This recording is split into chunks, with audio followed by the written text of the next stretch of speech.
ಈಗಿನ ಕಾಲಕ್ಕೂ 50,000 ರೂಪಾಯಿ ಸಂಬಳ ಬರುತ್ತೆ ಅಂತ ಹೇಳಿದ್ರೆ ತುಂಬ ಚೆನ್ನಾಗಿದೆ ಲೈಫು ಅಂತ ಅಂದ್ಕೊಳ್ತಾರೆ. ಲೋವರ್ ಮಿಡಲ್ ಕ್ಲಾಸ್ ಫ್ಯಾಮಿಲಿ ಬಗ್ಗೆ ನಾವು ಮಾತಾಡೋದಾದರೆ ಆರಾಮಾಗಿದೆ ಜೀವನ, 50,000 ರೂಪಾಯಿ ಬರ್ತಾ ಇದೆ, 3,000 ರೂಪಾಯಿ ಮನೆಗೆ ಬಾಡಿಗೆಗೆ ಅಂತ ಹೋಗುತ್ತೆ, ಜೀವನ ಚೆನ್ನಾಗಿದೆ ಅಂತ ಅಂದ್ಕೊಳ್ತಾರೆ. ರಿಸ್ಕ್ ಟೇಕರ್ಸ್ ಬಹಳ ಕಡಿಮೆ. ಸೊ ನೀವು ಮಾತಾಡ್ತಾ ಇರೋದು 2010 ಸಂದರ್ಭದಲ್ಲಿ, 10 ಸಂದರ್ಭದಲ್ಲಿ, if I am right. So ಆ ಟೈಮಲ್ಲಿ ರಿಸ್ಕ್ ತಗೋಬೇಕು ಅಂತ ಯಾಕೆ ಅನ್ನಿಸ್ತು ನಿಮಗೆ? ಅದೇ ಆಂಟ್ರಪ್ರಿನರ್ಶಿಪ್ ಅಂದರೆ ರಿಸ್ಕ್ ಒಂದು. ಬಟ್ ಹಾಂ, ಸೊ ಅದೇ ನಾನು ಪುನಃ ರೀಕನೆಕ್ಟ್ ಮಾಡಬೇಕಾದ್ರೆ ನಾನು ಆ ಶಿಬಿರಗಳನ್ನೆಲ್ಲ ಎಂಟೆಡ್ ಆಗ್ತಾಯಿದ್ದೆ ಅಲ್ಲ. ಸೊ ಆವಾಗ ವಿ ಹ್ಯಾಡ್ ಫನ್, ಅಲ್ಲಿ ತುಂಬ ಖುಷಿಯಲ್ಲಿರ್ತಿದ್ವಿ. ಬಟ್ ಅಲ್ಲಿ ಕಷ್ಟ ಇದ್ರೂ ಖುಷಿಯಲ್ಲಿರ್ತಿದ್ವಿ. ಸೊ ಒಂದ್ಸಲ ಆ ಲೆವೆಲ್ ಹೋದ್ಮೇಲೆ ಫ್ಯಾನ್ ಇಲ್ಲ, ಮಂಗಳೂರಿನ ಸೆಕೆ, ಓಪನ್ ಜಾಗದಲ್ಲಿ ಸೊಳ್ಳೆ ಮಧ್ಯೆ ಮಲ್ಕೊಳ್ಳೋದು, ಬೆಳಿಗ್ಗೆ 5 ಗಂಟೆಗೆ ಎದ್ದು ತಣ್ಣೀರು ಸ್ನಾನ ಮಾಡೋದು, ನಮ್ಮ ಬಟ್ಟೆ ನಾವೇ ಹೋಗ್ಕೊಳ್ಳೋದು ಮಾಡಿದ್ಮೇಲೆ ನನ್ನ mind set of risk, ability to take risk has expanded ಅಂತ ಅನಿಸ್ತಾ ಇದೆ. ಯಾಕೆ ಅಂತ ಹೇಳಿದರೆ ಆ ಲೆವೆಲಲ್ಲಿದ್ದು ಅದು ಖುಷಿ ಅಂತ ಅಂದ್ಕೊಂಡ್ರೆ ಯಾವ ಲೆವೆಲ್ಗೆ ಹೋಗೋಕ್ಕೆ ready. Okay. So I am thinking ಅದರಿಂದಾಗಿ ಆಗಿರಬಹುದು ಅಂತ ಒಂದು. ಸೆಕೆಂಡ್, ಮಾಡಿದ್ದನ್ನೇ ಮಾಡೋದ್ರಲ್ಲಿ ನನಗೆ ಒಂದು ಮಜಾ ಸಿಗಲ್ಲ. ಪ್ರತಿದಿನ ಅದೇ ಮಾಡ್ಕೊಂಡಿದ್ರೆ ಲೈಕ್ ಎವ್ರಿ ಡೇ ಈ ಆಂಟ್ರಪ್ರಿನರ್ಶಿಪ್ಲಿ every day there is a new challenge, new problem, ನ್ಯೂ ಸಿಚುವೇಶನನ್ನು ಸಾಲ್ವ್ ಮಾಡಬೇಕು. ಆಗ ಅದರಲ್ಲಿ ಒಂಥರ you see some kind of a satisfaction. ಈಗ ಒಂದು ಉದ್ಯಮ ಶುರು ಮಾಡಬೇಕು ಅಂತ ಅಂದ್ಕೊಳ್ಳಿ. ಉದ್ಯಮ ಶುರು ಮಾಡಬೇಕಾದ್ರೆ ಏನಿರಬೇಕು ಮೈಂಡ್ನಲ್ಲಿ? ಅಂದರೆ ಇವಾಗ ತುಂಬ ಜನರಿಗೆ ಉದ್ಯಮ ಶುರು ಮಾಡಬೇಕು, I want to be a business man, ನಾನು ಕೆಲಸಗಾರ ಅಲ್ಲ ಕೆಲಸ ಕೊಡೋನಾಗಬೇಕು ಅಂತ ಬಹಳ ಜನ ಅಂದ್ಕೊಳ್ತಿರ್ತಾರೆ. ಆ ಒಂದು ಎಕ್ಸ್ ಫ್ಯಾಕ್ಟರ್ ಏನಿರಬೇಕು ಒಂದು ಉದ್ಯಮ ಶುರು ಮಾಡಬೇಕು ಅಂದರೆ? ನನ್ನ ಪ್ರಕಾರ ದುಡ್ಡು ಮಾಡೋಕ್ಕೆ ಅಂತ ನಾವು ಫಸ್ಟಾಗಿ ಯೋಚನೆ ಮಾಡಿದರೆ ಆಬ್ವಿಯಸ್ಲಿ ಉದ್ಯಮದಲ್ಲಿ ದುಡ್ಡು ಆಗುತ್ತೆ.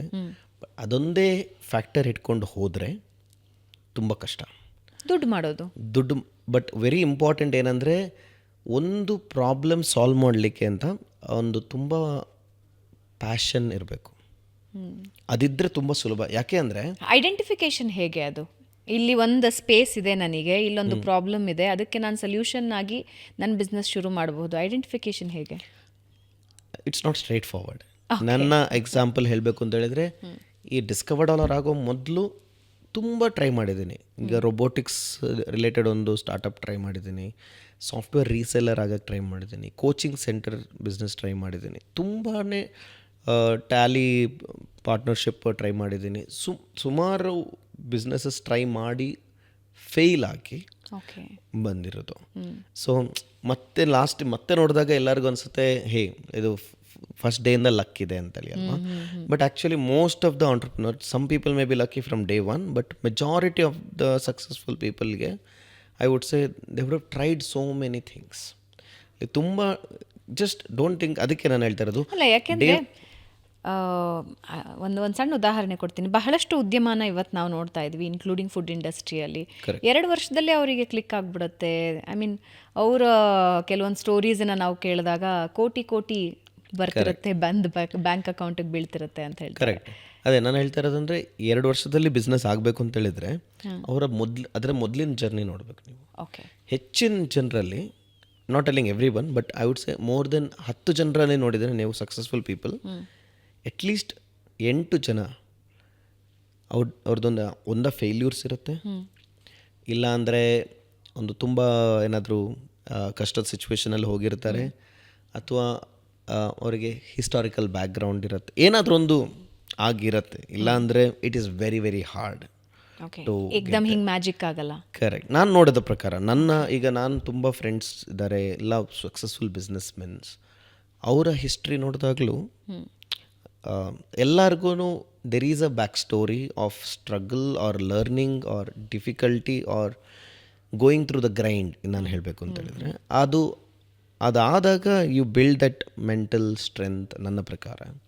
ಸೊ ಸಕ್ಸಸ್ ಮಂತ್ರ ಅಂತ ಏನಾದರೂ ಇದೆಯಾ? ಮ್ಯಾಜಿಕಲ್ ಮಂತ್ರ, ಸಕ್ಸಸ್ಫುಲ್ ಮಂತ್ರ ಅಂತ ಕೇಳಿದ್ರೆ ನಾನು ಹೇಳಬೇಕಾದ್ರೆ ನನಗೆ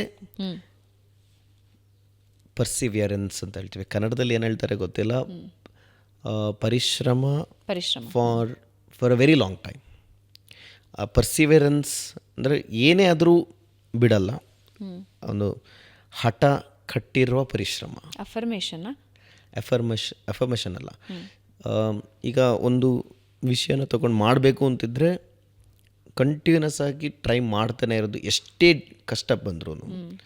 so when you push your limits to that level, for maybe it's in time or in terms of days or whatever it is, ಮಾಡಿದಾಗ ಆಫ್ಟರ್ ಅ ಪಾಯಿಂಟ್ ಒಂದು you will start seeing the same thing from a different perspective.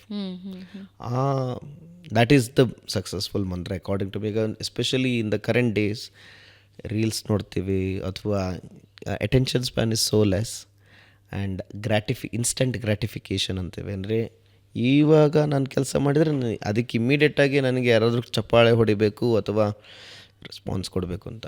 ಇಂಥ ವರ್ಲ್ಡಲ್ಲಿ success is very hard. ಯಾಕಂದರೆ real success ಬರಬೇಕು ಅಂತಂದರೆ ನನ್ನ ಪ್ರಕಾರ they have to go through the grind, the long term success. ಯಾಕಂದರೆ one time success ಬರಬಹುದು when you do this way, but to get a long term success you have to go through the grind. ಒಂದು ಉದಾಹರಣೆ ಕೊಟ್ಟು ಹೇಳ್ಬೋದಾ ಈ long term success ಅಥವಾ short term success ಏನು ಅಂತ? ಹಾಂ, ಸೊ ಇವಾಗ ಒಬ್ಬ ಎಕ್ಸಾಂಪಲ್ ನಾನು ಸ್ಟ್ಯಾಂಡಪ್ ಕಾಮಿಡಿಯನ್ ಬಗ್ಗೆ ಹೇಳ್ತೀನಿ. So stand up comedian he makes one really good story, ಯಾವುದೋ ಒಂದು ಚೆನ್ನಾಗಿರೋ ಡೈಲಾಗ್ ಹೊಡೆದಿದ್ದಾನೆ, ಇನ್ಸ್ಟೆಂಟಾಗಿ ವೈರಲ್ ಹೋಗ್ತು. ಹೌದು. So it's a good success. But ಅದೇ stand up comedian has to maintain that sustainable success. A one time luck will not help him. He has to work on building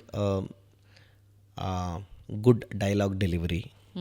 he has to work on his content ಅಂತೀವಲ್ಲ, like ಯಾವ ರೀತಿ ಮಾತಾಡಬೇಕು, ಯಾವುದು audience ಜೊತೆ connect ಆಗುತ್ತೆ, ಅದನ್ನು ತುಂಬ experiment ಮಾಡಿ over a period he will find ಆ ಒಂದು ಯಾವ ರೀತಿ ಇದಾಗುತ್ತೆ ಅಂದರೆ ನನ್ನ ಆಡಿಯನ್ಸ್ ಯಾರು, ಜೆನ್ಝೀಸಾ ಅಥವಾ ಮಿಲೇನಿಯಲ್ಸಾ ಅಥವಾ ಅಥವಾ ಈ ಸಿಟಿಯಲ್ಲಿರೋರ ಹಳ್ಳಿಯಲ್ಲಿರೋರ ಯಾವುದೊಂದು ಕೋಹೋರ್ಟ್ ನೋಡ್ತಾರೆ, ಸ್ಟಡಿ ಮಾಡಬೇಕು, ಯಾರಿಗೆ ಆ ವೇವ್ ಲೆಂತ್ ಮ್ಯಾಚ್ ಆಗುತ್ತೆ ಎಷ್ಟು.